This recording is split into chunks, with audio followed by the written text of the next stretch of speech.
SMEs are the backbone of the Philippine economy.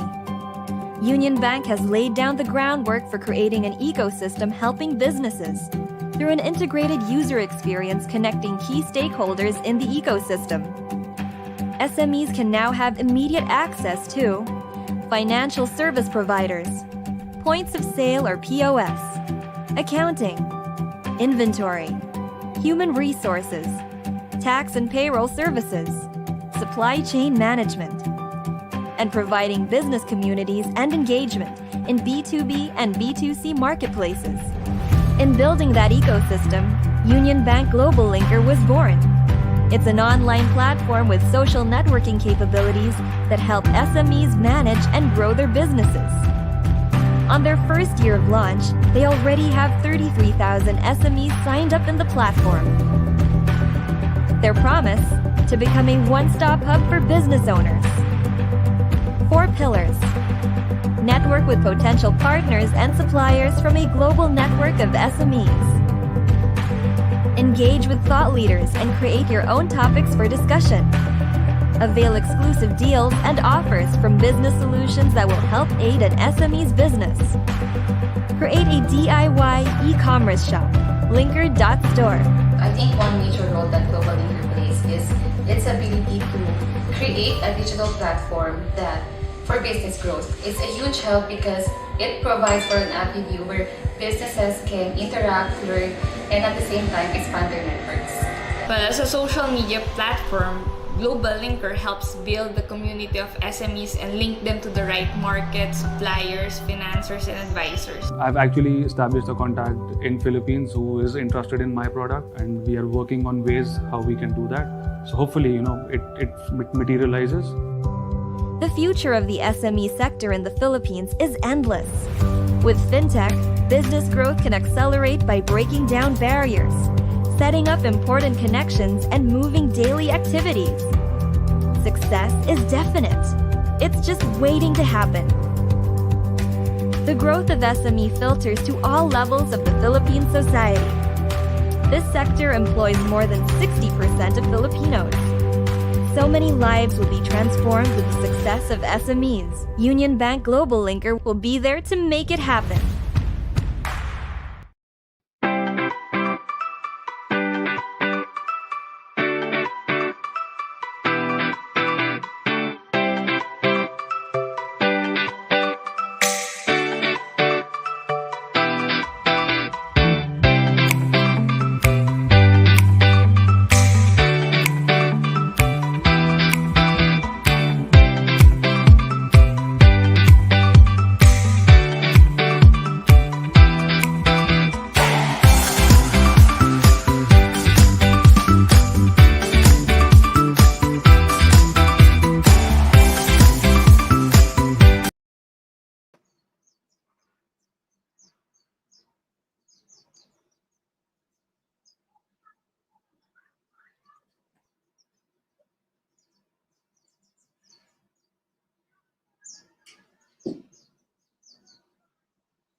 Hi, good evening. This is Jesse James Llamado. Thank you again to our sponsors, Unionbank Globallinker, and of course, Resellee. Once again, I'd like to thank Bounce Back PH community and Bounce Back Network for this opportunity to share some financial insights to every one of you, especially to the small and micro businesses or entrepreneurs. And of course, those who want to expand or learn more about their finances. Today, by the way, I'm Jesse James Llamado. I'm here to share some financial insights in terms of personal finance.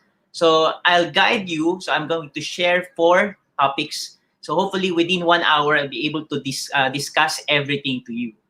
Shout out to everyone who's watching, all those guests who's watching now live on Facebook.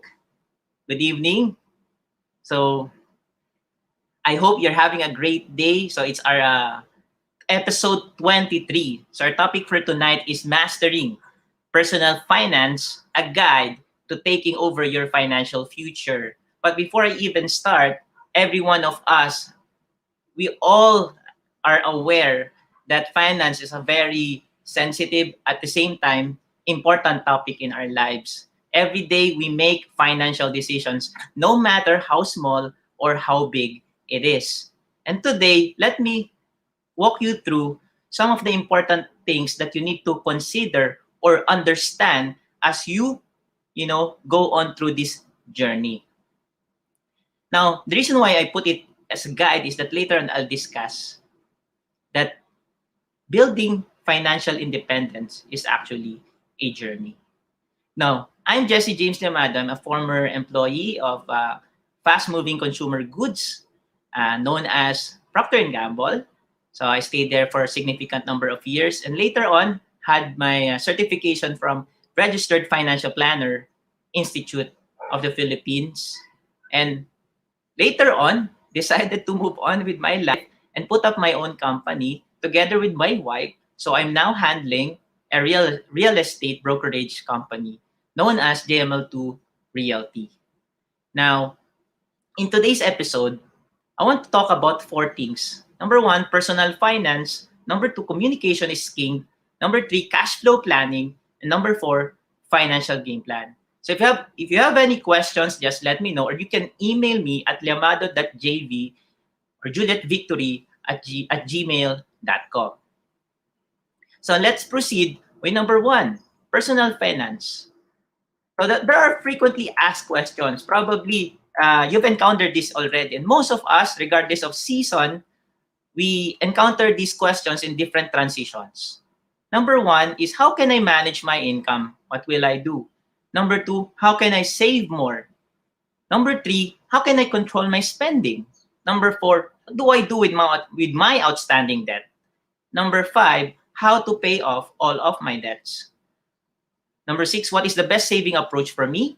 Number 7, will I lend my relatives? This is a very sensitive topic. Number 8, will I still give to my parents when I am married? Number 9, will I continue to support my brother or sister when I'm married? It's very personal. Is it okay to borrow to help a friend or a relative? Number 11, is it okay to guarantee a friend's or relative's debt? Number 12, will I stop giving when I'm married? Number 13, how can I give more? And 14, what are the different ways of investing? Now, my promise today is hopefully we can answer all of these questions, but given the limited time, I'll try to answer some of those questions, and hopefully I can give or add value to you. Whoever you are, maybe you're in a business, you're a student, you're a parent, you're a breadwinner. So whatever your status is right now, hopefully this can help you make or have a better understanding in terms of creating financial decisions or making financial decisions. Now, let me start with this.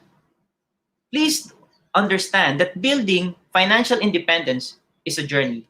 Some of us, we encounter different situations wherein some people give us opportunities such as get rich quick schemes, and some of us fall into that trap without really knowing that financial independence is something that we have to learn over time, and it's a journey depending on what stage you are right now in your life.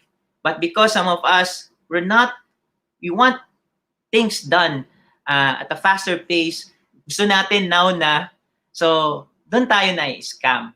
So I want you to understand that this whole concept, this is a journey. It takes over time to learn this. It takes discipline. It takes practice. Now, mind you that all of us, because all of us have different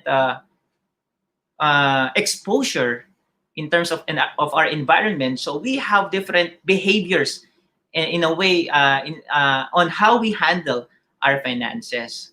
So to each his own actually when it comes to financial planning, but ultimately the goal is for you to understand who you are, how you spend, how can you save better, and how can you become a better financial manager.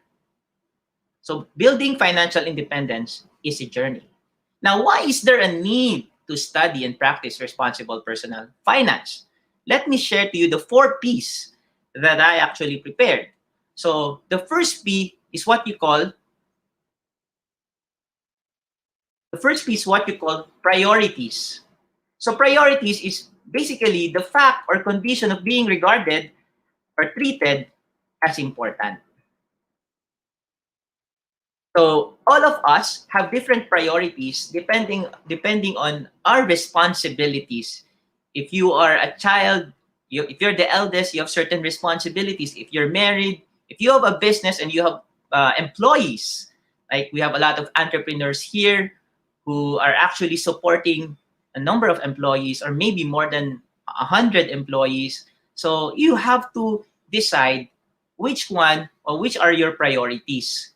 Now, each one of us has to determine ano ba talaga yung pinaka-importante sa atin when it comes to our finances. So that will dictate kung gaano, what are the things that we place importance on. Number 2, the next P is the word protect. Protect.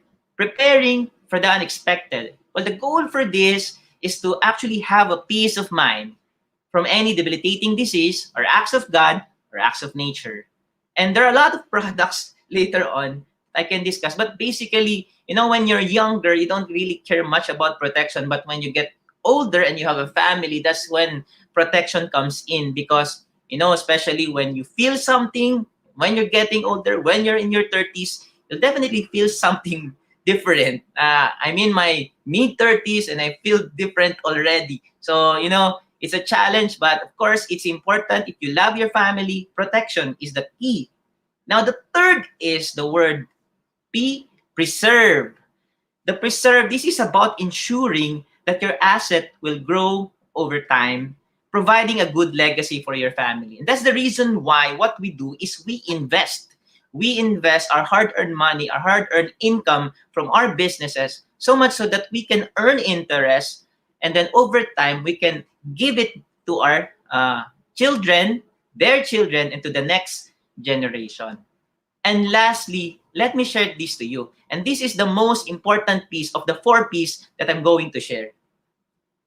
This is the word provision. For most of you, the word provision means, if you're a man, means that you need to provide for your wife or your family. But let me give you an idea. The word provision comes from the root word pronoveyo. Pronoveyo. Pro means before, and noveyo, it means to think. So, put it together, the word is before and think. Now, the other explanation for that is to think ahead, showing necessary forethought to act properly, especially in your life. So, provision basically is about planning. It's about thinking ahead. It's about getting your direction, knowing your direction. And that's the most important thing. If you don't know where you're going, if you don't have any plans, what's the purpose of protection, preserve, and priorities? So it's important for you to have a plan, especially if you're getting married, right? You have to think ahead. You have to plan. You have to think before. So in other terms, we call it proactive, right? You have to be proactive in terms of your decisions in life. Now, for men and fathers, this is very important because this will lay the ground for your family, especially when you're starting a family. For most of you, what we know is that when you hear the word provision, it's just about giving money to our spouse, but it's not just that. Provision is basically a heavy word. It means a lot of things. You have to protect, you have to do all those things. The responsibility is so big. You have to plan. So that's the 4 P's: priorities, protect, preserve, and provision.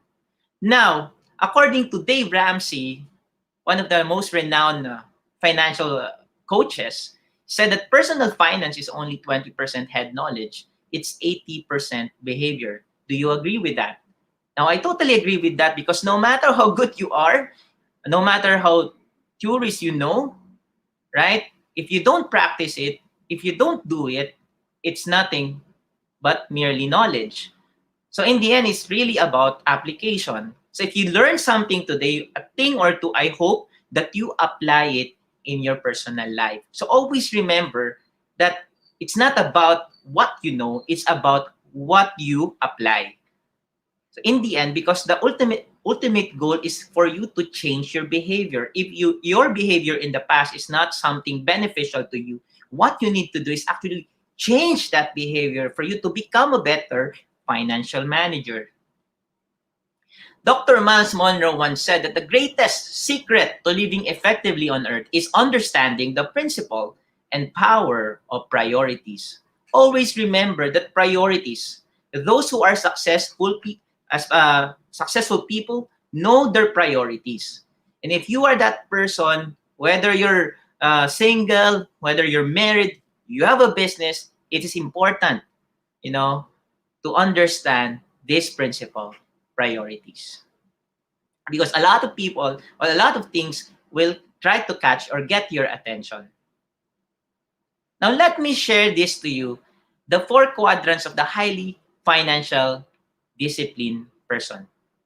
Now, ultimately, what we want to do is that what we want to accomplish in our life is to become disciplined. And this is something not easy because it's going to hurt you. You have to sacrifice, for the benefit of your family or maybe of your future plans.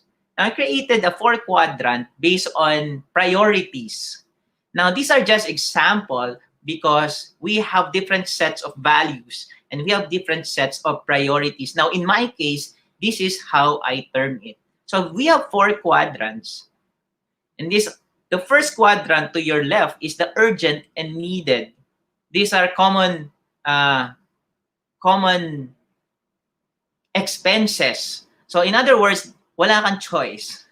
No choice, but because you need these expenses so that you can survive, such as you need to pay your utility bills. Internet is a necessity today. You cannot live without internet because our business works based on internet. Groceries. Now, if you have a baby, you have to have diapers and vitamins. And then, of course, you have to pay rent if you don't have a house yet. So I put up medical insurance and life insurance here because, we've went through COVID. We still have COVID right now. And I fully understand that this is really important, having this. For some, this may be less urgent but needed. But for me, this is parang no choice ka.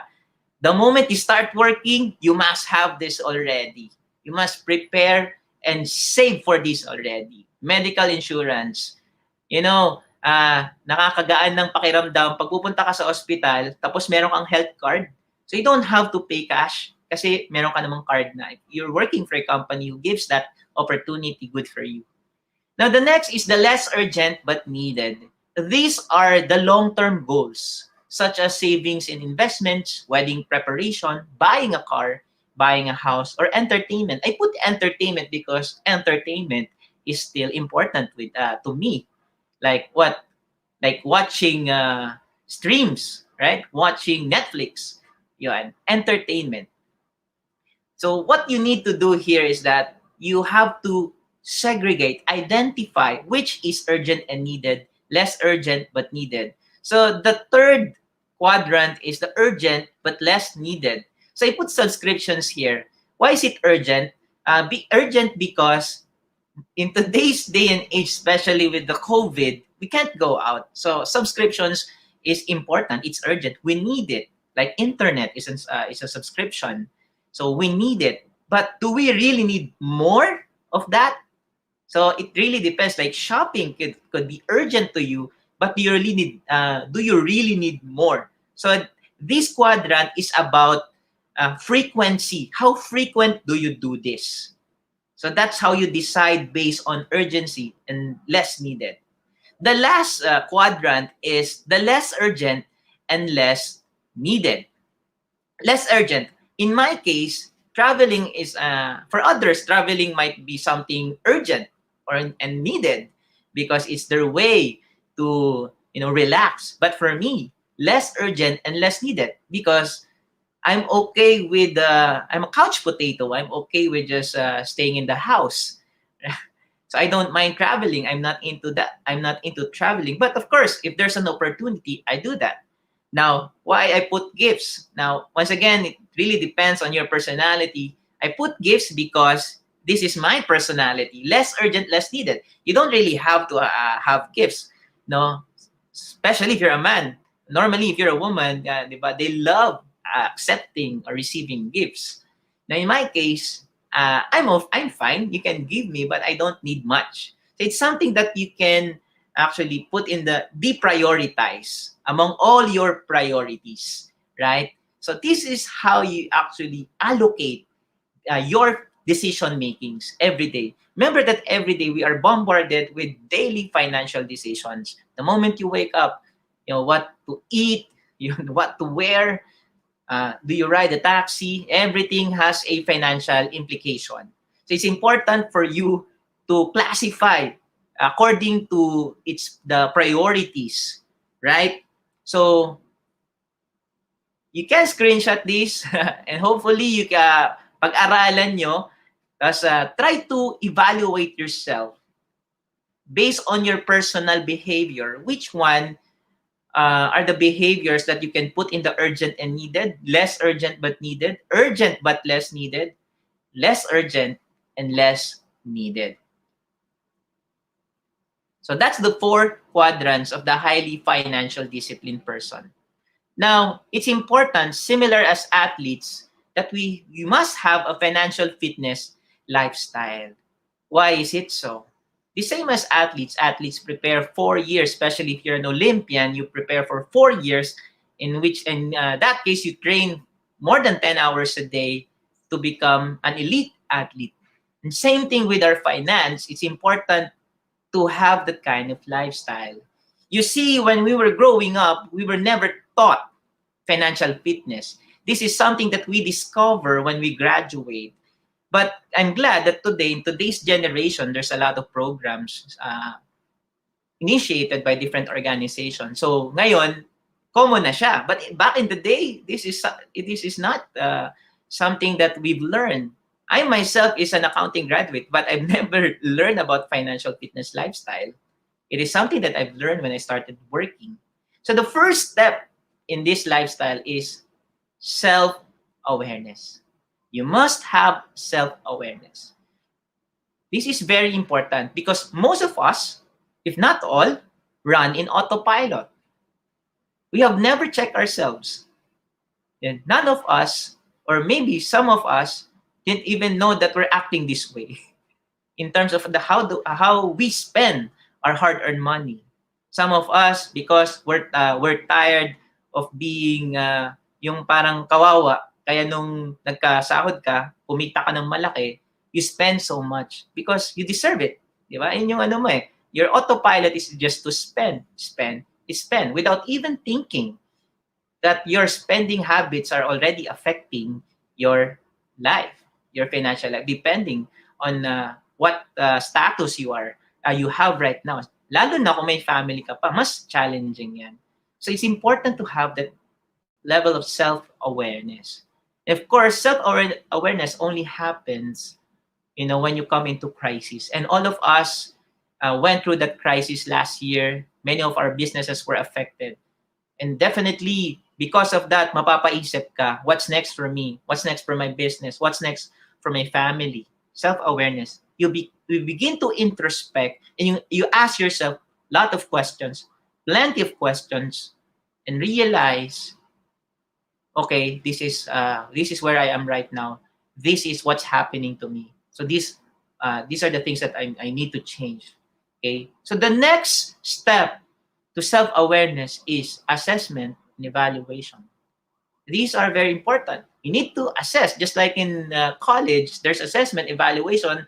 If you've understood your previous topics or previous lessons, here, you have to assess. You have to evaluate your finances. You have to check how's your behavior in terms of your spending habits, in terms of how you invest your money. Do you even save? Do you even invest? Do you give so much? So much so that wala nang natira sa'yo? Diba? And then, at the end of the month, you're always crying kasi walang natira, walang naipon. So is that something, is that a cyclical or yung palaging ganyan yung nangyayari sa'yo? You have to ask yourself, assess and evaluate. The next would be build new habits. Now, let me emphasize on this. building new habits is I think is the most challenging, because as I mentioned kanina, we run in autopilot because we have several exposures and nasanay na tayo doon without us knowing. So by the time we are in crisis and we struggle, that's the only time na marirealize natin we have to change things, right? So dito yon, malalaman natin ano yung mga habits na yon, ano yung mga spending habits mo, saving habits mo that you need to improve, spending habits that you need to minimize, right? These are those things. You have to build new habits. And lastly, this is the most challenging, consistent. Most of us, what we do is step 1, 2, 3 for a while, and then later on, we go back to step 1, 2, 3 again, and then step 1, 2, 3. The challenge is always step number 4, consistency. Because consistency hurts. It's not easy. Why? Because at some point in your life, you have a want, diba? Let's say you want to purchase something, but you're trying to build new habits, right? No muna, no, I'm not gonna buy this yet. Kasi gusto ko nagsisave ako dun sa consistency, no? But then, will you break? Yeah? Will you break your habit just because you want something? Doon na papalo ngayon yung assess, self-awareness, assessment, evaluation. When you put, like an athlete, when you decide on something, you have to put in the work, put in the efforts to become good at it, to become financially fit. So if you do this 1, 2, 3, and 4, definitely you will reach your goal, right? So that's the most. This is a repetitive cycle that you have to continue, because there are so many things that we have not discovered yet. These are things that when you transition from being a single to somebody who's in a relationship, to somebody who's now married and now have a children, to someone who has a business, these things will change. The dynamics will change every time your life changes. Every time there's an additional transition in your life. So always remember to be financially fit. Follow these steps, this lifestyle. So para tayong athlete, elite athlete. So become an elite athlete in your financial lifestyle. Okay? Sabi ni Susie Orman, no one's ever achieved financial fitness with a January resolution that's abandoned by February. So when you say you'll decide this January, we're now on February, of course, be consistent, right? When you say you will save this year, when you say you will not gonna purchase this big item yet, delay it, postpone it for a while, do it. Yeah. So that's how to be financially fit. Now, this guy I'm gonna share is somebody most of you may have not known yet, but he's Eliud Kipchoge. Kipchoge now in 2019, I believe, he broke the 2-hour barrier of 42 kilometers or full marathon. So based on the photo, as you can see, his actual time is 1 hour 59 minutes 40 seconds and 2 milliseconds. Imagine that. And you know why I'm sharing this to you? Because the good thing about Eliud Kipchoge is that he's a financial minimalist. He lives a very simple lifestyle in Kenya. He's very successful, and yet here you are. Look at his lifestyle. He's still the one doing the things, the basic things that normal people do. But he's a global phenomenon. He's a global artist. He's a global star in the Olympic world, especially in the marathon world. And you know how much his net worth is? His net worth is actually $3 million. Imagine, $3 million, and yet his lifestyle is like this. 3 million, when you have $3 million, you're multi-millionaire already. And still, because at the end of the day, it's about your values. Even if you have plenty of money, but your values aren't intact, doesn't mean that you're financially fit. Money alone will not define your financial fitness. It also will define who you are, your character in terms, and then your value system. He said that only the disciplined ones in life are free. If you are undisciplined, you are a slave to your moods and passions. That's Eliud Kipchoge. He is the greatest marathoner of all time. Now, communication is king. Let's proceed to this. And why is it important to understand communication? So what are the habits of highly financial disciplined person? Let me share to you 5 habits that I've discovered. Learn how to say no. Most of us, when we're growing up, we're never taught how to say no.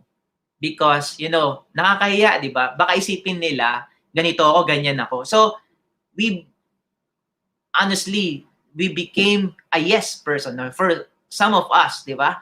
Naging yes person tayo dun sa mga bagay na hindi natin kayang hindian.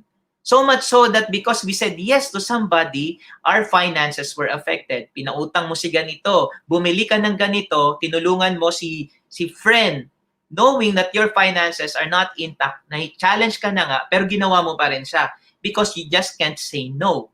So you will try to negotiate with yourself, you will bargain, sabihin mo, kailangan niya kasi . But without you realizing that your decision will affect your tomorrow. Diba? Learn how to say no. Not all of us are actually good at this. In fact, I myself had to go a therapy just to learn how to say no. And that's very true. This is a very powerful tool. Once you are able to embrace or learn this, you will say no to a lot of things.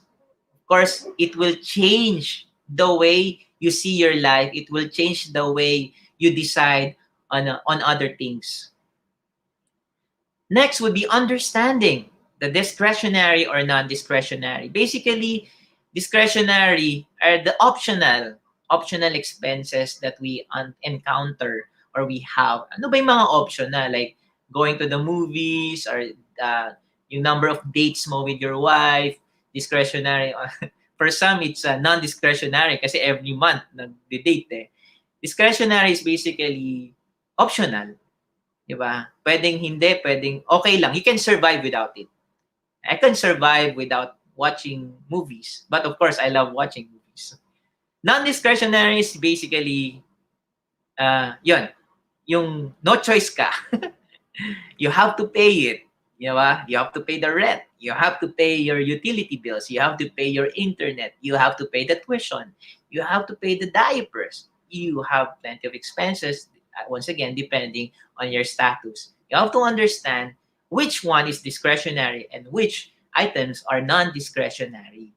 Once again, as I mentioned, many of us run in autopilot. We don't really care or we don't really think about these things because basta ito na yun . This is how I run my life. Nasanay na ako sa ganito, so why would I change it? And that's the reason why we get stuck into that situation. We don't know what to do, and then we don't. There you go. There's your financial problem. That's what happens to your life.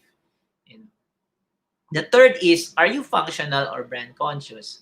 So it really depends, no? Some functional. In my case, I'm a functional conscious person. So I don't really care what phone. I don't really care what car. So long as I get to use it, I don't care. But for some, they're brand conscious. Now, you have to weigh on this because, of course, there are items that you want that you are brand conscious. And there are also items that you are functional conscious. I'm not here to say now, hey, be functional conscious. Hey, be brand conscious. It's really up to you. That's why the decision is up to you. You have to weigh which brand will you use and which one is just functional for you. In my case, my value system tells me that, okay, I'm okay with just using certain number of clothes. So I don't really have to buy this much expensive clothes. So I'm okay with just having this car. So I don't really have to buy sports car. Diba? But for others, brand is something important to them. So buying this makes them happy. So it's fine. So long, once again, that it will not affect your finances. Yan. You see, every situation, you have to make financial decision. Ito, fourth, scheduling of expenses. How many of us schedule our expenses? When we want something like a big purchase, a big ticket purchase, like buying a car, buying a house, or even putting up a business. You can't just put up a business overnight. Like you have to have a certain capital. But in today's day and age, we have now e-commerce and a lot of ideas are coming out. Dami tayong resources. Now, in other expenses, what I mean by scheduling of expenses, that sometimes when you change transition or when you transition, diba, there are additional expenses. So you have to schedule that right away. Schedule mo na yung mga non-discretionary for the quarter or maybe for the semi-annual or annual, whatever, kung ano yung kaya mong gawin. Yun. And then let's say you have, you want to purchase something, yung big purchase, what you can do is actually time it. Time. When do you want to buy it? Do you already have the money to buy it? How? What's your timeline in terms of your saving? In my case, let's say just in my personal experience, buying a bed. So actually, you're planning to buy our bed. So you want to buy a bigger bed because we can no longer fit dun sa bed namin. So we went around, we shop around, we look around, and then, whoops, beds basically are not cheap. So some beds cost around 50,000. I even saw 160,000 for a queen size bed. Wow, that's too much. Now, if you're spending that much, let me tell you this: sleep on it first. Don't decide right away.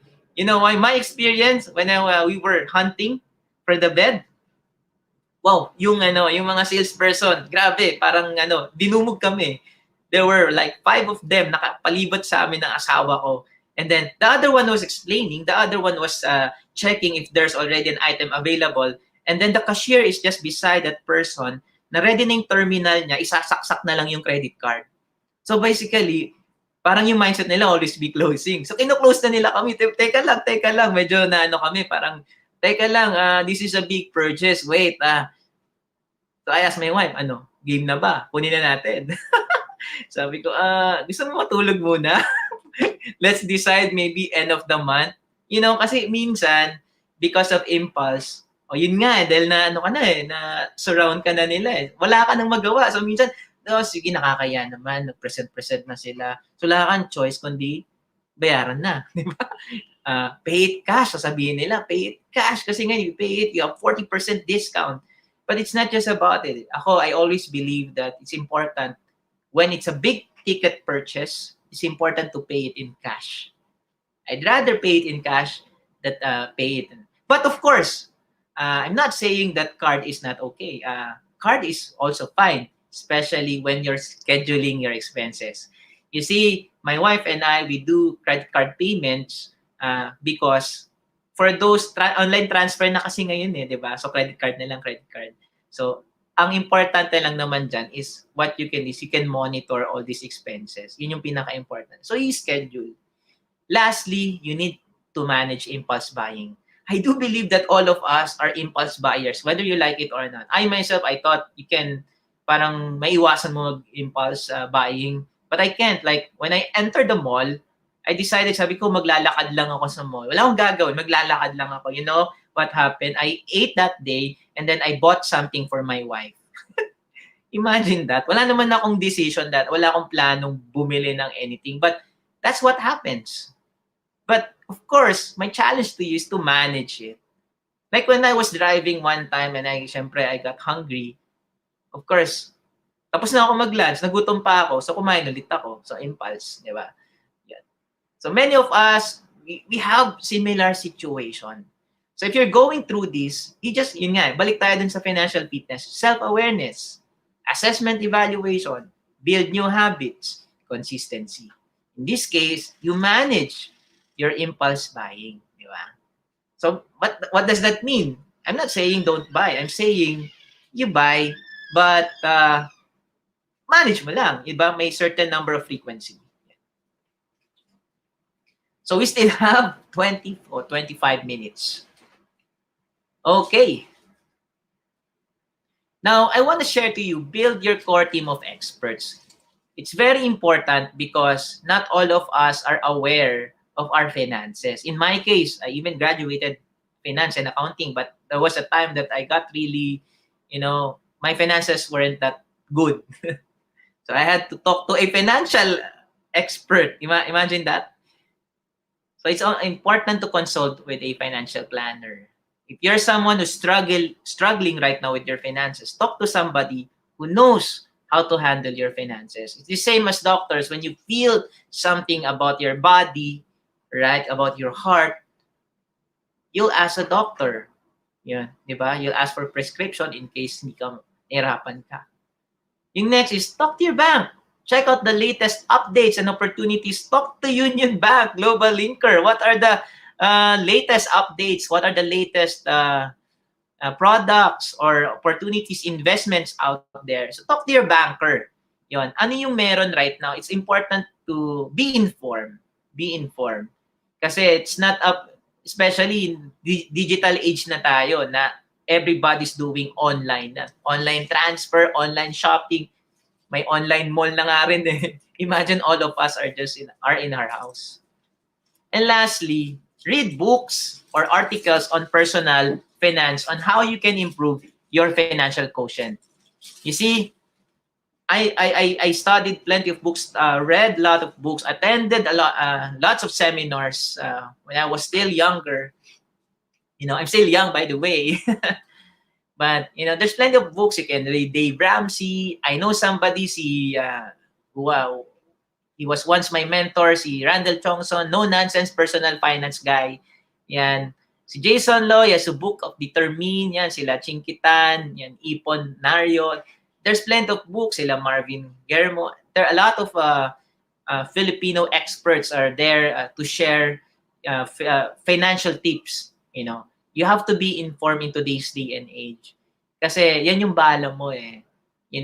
As your transition changes, or as you transition to another's life milestone, you have also to learn what are the intricacies of that milestone. Di ba? Pag nagpamilya ka, that's another situation. Or when you have a business, you have to understand how to put up a business, how to understand your financial statement, how to understand everything about the operations. Yan, you need an expert, basically. So, kung hindi mo pa kaya with financial planner, basa ka muna ng libro, di ba? Magbasa ka muna ng articles. Yan. You can read articles of RFP, Business Mirror, yan, dami yan. So you have to build your core team of experts. Now let's proceed to the cash flow planning. So personal budgeting is not a rocket science. So what I'm sharing right now is not something like parang something na hindi mo makikita. This is something na malalaman mo eh once you start reading. Once you're there, once you are self-aware. But most of us, because we run in autopilot, we don't know how to manage our finances. And the only time na nagigising tayo sa katotohanan, kapag may nangyaring crisis sa atin, di ba? Different crises in our lives. So it's important that we understand budgeting. That's the first step, personal budgeting.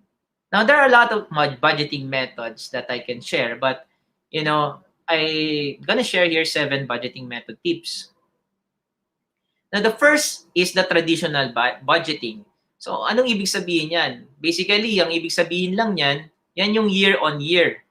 So, chine-check mo lang, kino-compare mo lang kung magkano yung gastos mo last year, tapos magkano yung gagastusin mo this year. Yon. So, that's based on, of course, your income at that time, and at this time. So, you will project, diba? Year-on-year basis. Yan.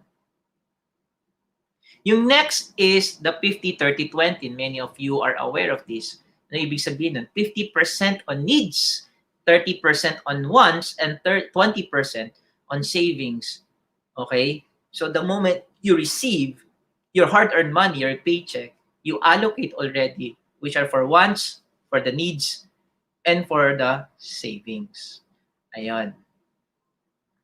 Yung third is zero-based budgeting. It's a method of budgeting in which all expenses are justified and approved each year. Normally, ginagawa to ng government or ng ibang companies, zero-based, because this is short-term and flexible. Meaning, so pag zero-based, kung ano yung expenses for this year, discuss again, pagmimitingan nyo, ganyan. Kasi ang goal nito is short-term planning. Yan. Mind you that the budgeting methods are applied on different levels, on different seasons of your life. Now, when you're single, you can try traditional, di ba? You can try. When you're zero-based, normally, pag may pamilya ka na di ba? Pwede mong i-try yan. So, this can be applied in whatever status, no? Married ka, single ka, you have a business.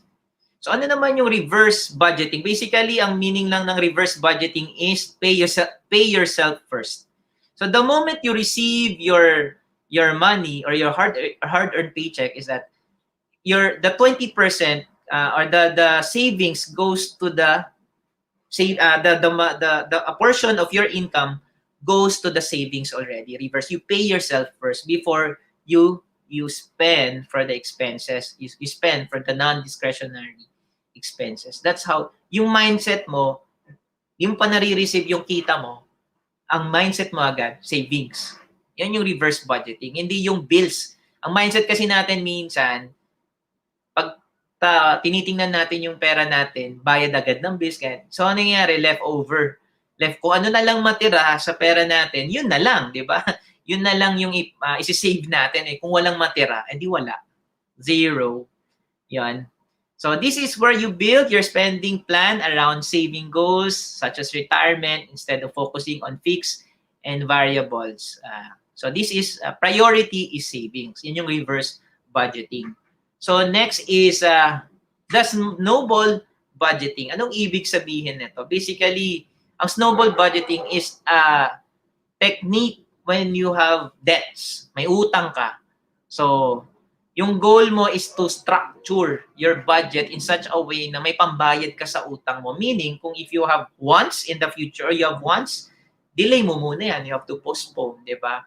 So, how do you structure your debt? Yan. First, of course, list down all your debts from smallest to largest.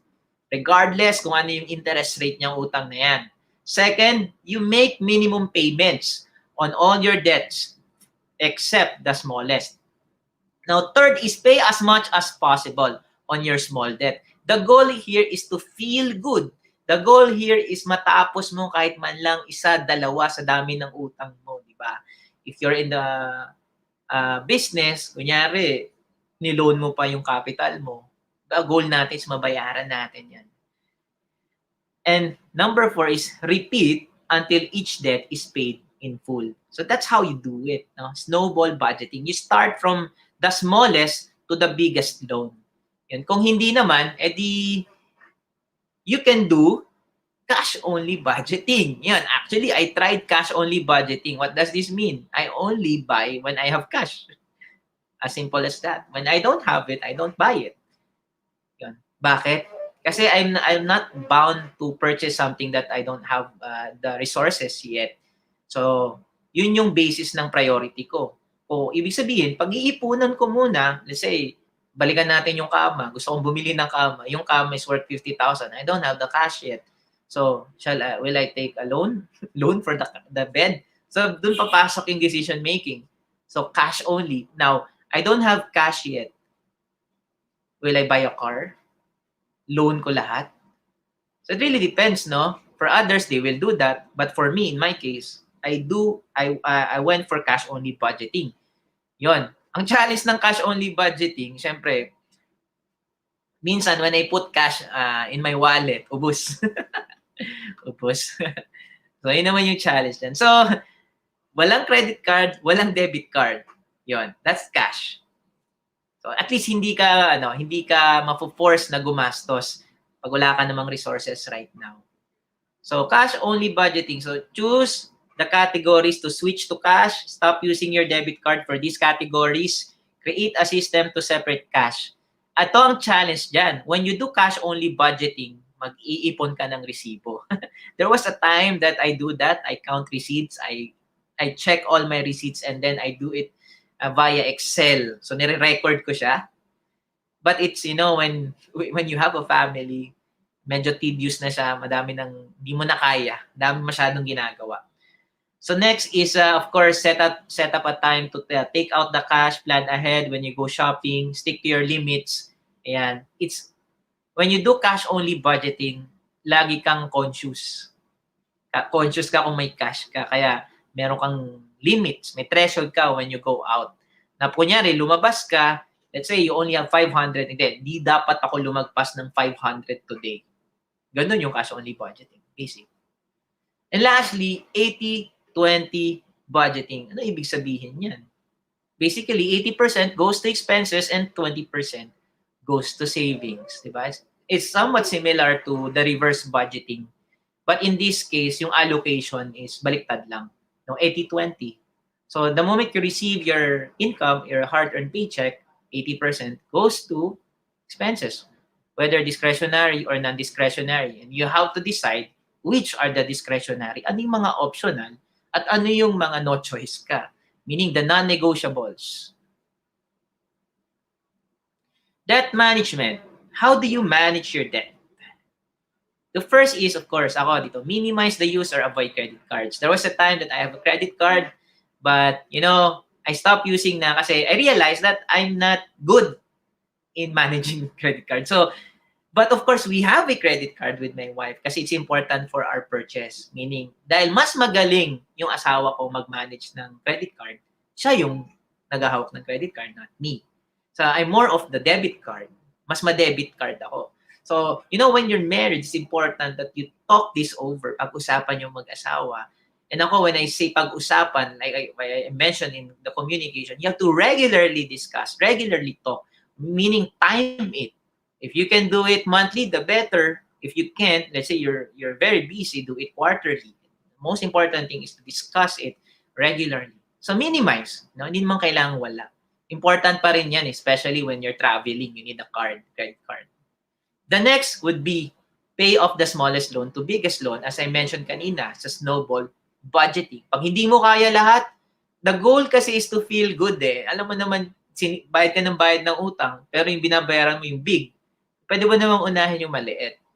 No? Ganun lang muna. Hanggang sa matapos mo, pa-isa-isa. And then ultimately, you will become debt-free person. You will have your freedom. The third is, do not guarantee someone else's debt. This is biblical. Never ever guarantee someone else's debt. Don't be a co-guarantor. Kasi pag hindi nakabayad ng utang yan, kahit relative mo pa yan, ikaw ang habulin ng creditor. Diba? So ako, I've learned my lesson well. I did that once. Ako hinabol, no more. So that was when I was single. Imagine, accounting graduate and yet I did that. So when you become matured, diba, you will learn all these things, and then you have to, of course, apply the wisdom. So do not guarantee. Don't be a co-guarantor. And of course, debt management is about understanding good debt versus bad debt. There's a good debt. A good debt is something that, when you take a loan, the goal is to earn income, interest, or dividends on that specific loan. A bad debt is somebody you loan for a big ticket purchase for the sake of fulfilling your ultimate want. If that's not gonna earn anything at all, that's a bad debt. If it's going to affect your daily life, imaginein mo, pambayad ng tuition ng anak mo, ginamit mo yung pera sa iba, di ba? Umutang ka sa bank or umutang ka to buy something else because you want to feel good. Dapat pala para yun sa pambili ng pambayad ng tuition, yung ganun. So you have to understand which is a good debt and a bad debt. So we still have 10 minutes. Now this is very important. It's important that just like any enterprise, this is something that, I have not learned in the past. I was trained to create financial statements for other companies, create financial statements when I was in college.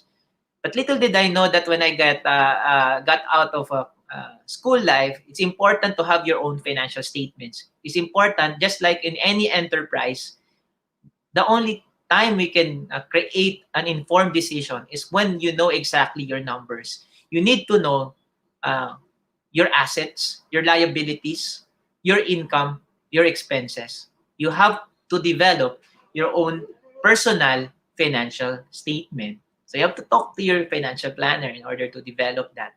For most of us, yun nga, because we run in autopilot, hindi lahat merong financial statement. Learn the basics. You don't have to be an accountant to understand financial statement. But this is very important in guiding you, especially when you're making a big decisions. Kasi dito malalaman, do you still have cash? Ano yung mga assets mo right now? Ano yung mga current, non-current assets mo? Ano yung mga short, long-term assets mo? Di ba? Ano yung mga liabilities mo? How do you plan to pay it off? Right? It's important. Kasi titingnan mo pa lang, di ba, ganun sa company. When they will just look at their financial statements. Even an investor will look at the FS of a certain company. Diba? If that company is asking for an investment, right? Titingnan niya lang, kumikita ba yung company mo. It's the same way. Titingnan mo yung financial statement mo para malaman mo, okay, this is my current status right now. This is my current asset right now. Will I be able to afford this certain goal, this certain dream, or not? Now, if I cannot, what will I do? Will I do a side hustle? Will I find another job? Will I become an entrepreneur? E-commerce entrepreneur? Diba? Online shop, online seller. So, doon na papasok ngayon yung ideas. Kasi meron kang basis. Meron kang tinitingnan. You have your numbers. And when you have your numbers, it's easy for you to decide. Now, let's move on. Now, we just have few more minutes. Financial game plan. So what's your game plan? The game plan is this, basic. No, basic lang. You have to jumpstart your financial goals by doing financial planning. And financial planning is a tailor-fit approach depending on your values and personality. You know, I cannot tell everyone, this what will work for you, this what that, you know, yung one size fit approach, di ba? Hindi ganoon eh. Iba-iba kasi tayo. Tailor fit to. Depende sa value system, depende sa exposure mo. Kasi iba-iba yung importance natin, yung the way we put importance sa mga bagay. Iba-iba. Now, the financial game plan is here. Very simple. The first thing is to be educated. It's important to be aware. It's important to have that knowledge. Kaya I told you kanina, read books, attend seminars, and there are plenty of seminars. And what are the latest updates on our financial market? Kung dati hindi ka nagbabasa, magbasa ka ngayon kasi it's always available on social media, on Facebook, and different social media platforms. Kumbaga wala ka ng excuse na hindi ka maging educated. So hopefully hindi ka ma-scam, di ba? Kasi educated ka na eh. You know what you're entering into. Second is practice budgeting. Since you're starting, you're just new, you just started to work. Of course, wala ka pang certain equity, wala ka pang liquidity. So you have to start somewhere. Budgeting muna. Kasi nagsisimula ka pa lang eh. Or kung may married ka na, you still have to practice budgeting kasi dumadami na yung gastos mo. If you have a business, it's important to, lalo na, to practice budgeting, di ba? Minsan kasi, ang nangyayari sa atin, lalo na for entrepreneurs, kapag nakikita mo, laki nung cash dun sa, sa bank account mo, minsan parang idealistic kasi tayo eh. When we have big dreams, and then gusto ko yan, gusto ko to. Di ba? Ang dami nating gusto, so much so that minsan, hindi pala kasi hindi kaya. So you really have to look at your financial statements. Practice budgeting. Third, I espouse this, be insured. It's important to be insured because you can't really tell eh. You know, if there's something certain in our lives that all of us are going there, whether we like it or not, diba? That's our end. So it's so important if you're a family man, you're married, you're a breadwinner, be insured, be protected. Now, talk to your financial planner if you plan. Lalo na ngayon because of COVID, a lot of people became aware that it's important to be protected. have insurance. Yan. More than the investment. I'll go first with insurance first and later on with investment.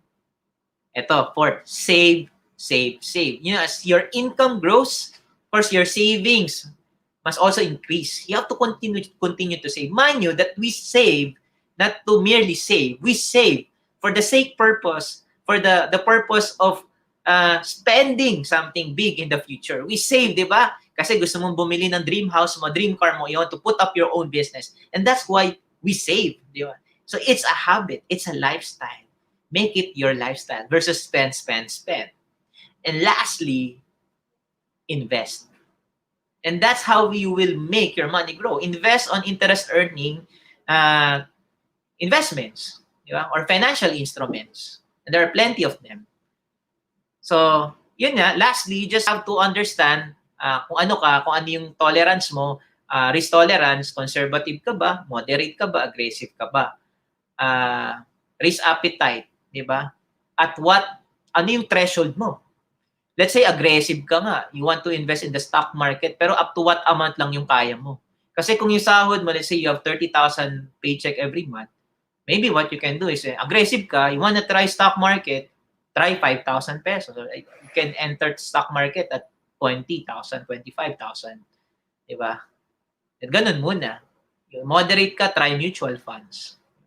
Conservative, try money market funds. So, that's the fastest.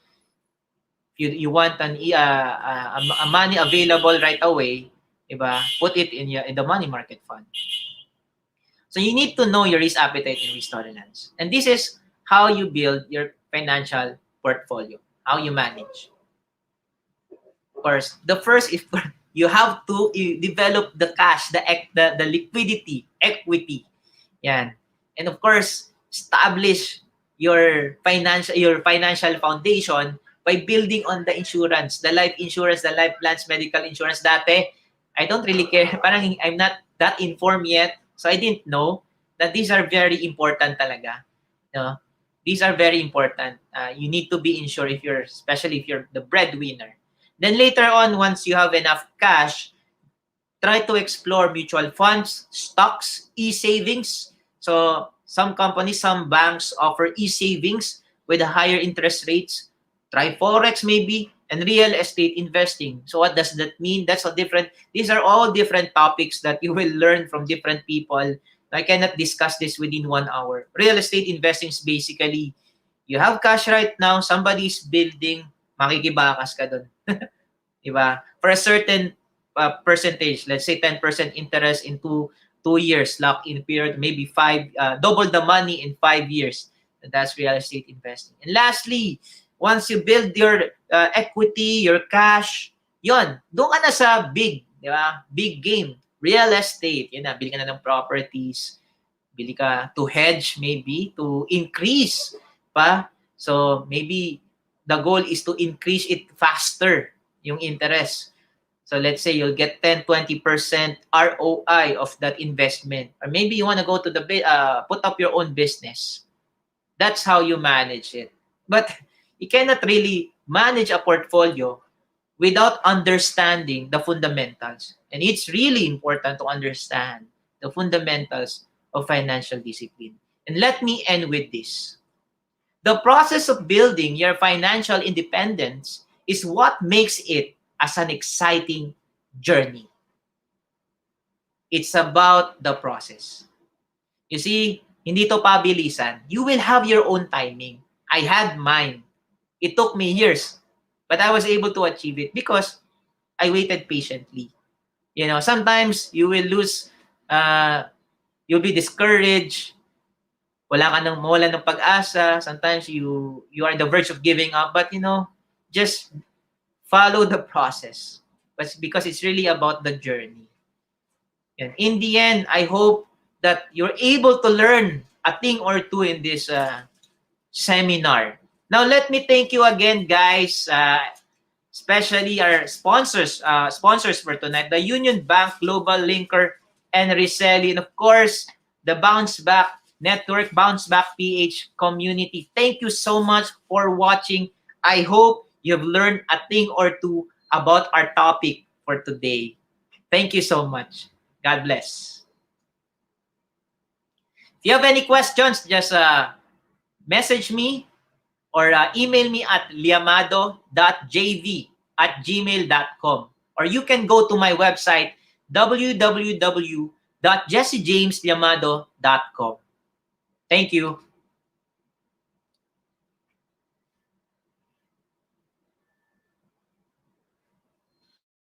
SMEs are the backbone of the Philippine economy. Unionbank has laid down the groundwork for creating an ecosystem helping businesses through an integrated user experience connecting key stakeholders in the ecosystem. SMEs can now have immediate access to financial service providers, points of sale or POS, accounting, inventory, human resources, tax and payroll services, supply chain management, and providing business communities and engagement in B2B and B2C marketplaces. In building that ecosystem, Unionbank Globallinker was born. It's an online platform with social networking capabilities that help SMEs manage and grow their businesses. On their first year of launch, they already have 33,000 SMEs signed up in the platform. Their promise: to become a one-stop hub for business owners. 4 pillars. Network with potential partners and suppliers from a global network of SMEs. Engage with thought leaders and create your own topics for discussion. Avail exclusive deals and offers from business solutions that will help aid an SME's business. Create a DIY e-commerce shop, linker.store. I think one major role that Globallinker plays is its ability to create a digital platform that, for business growth, is a huge help because it provides for an avenue where businesses can interact, learn, and at the same time expand their networks. Well, as a social media platform, Globallinker helps build the community of SMEs and link them to the right markets, suppliers, financiers, and advisors. I've actually established a contact in Philippines who is interested in my product, and we are working on ways how we can do that. So hopefully, it materializes. The future of the SME sector in the Philippines is endless. With fintech, business growth can accelerate by breaking down barriers, setting up important connections, and moving daily activities. Success is definite. It's just waiting to happen. The growth of SME filters to all levels of the Philippine society. This sector employs more than 60% of Filipinos. So many lives will be transformed with the success of SMEs. Unionbank Globallinker will be there to make it happen.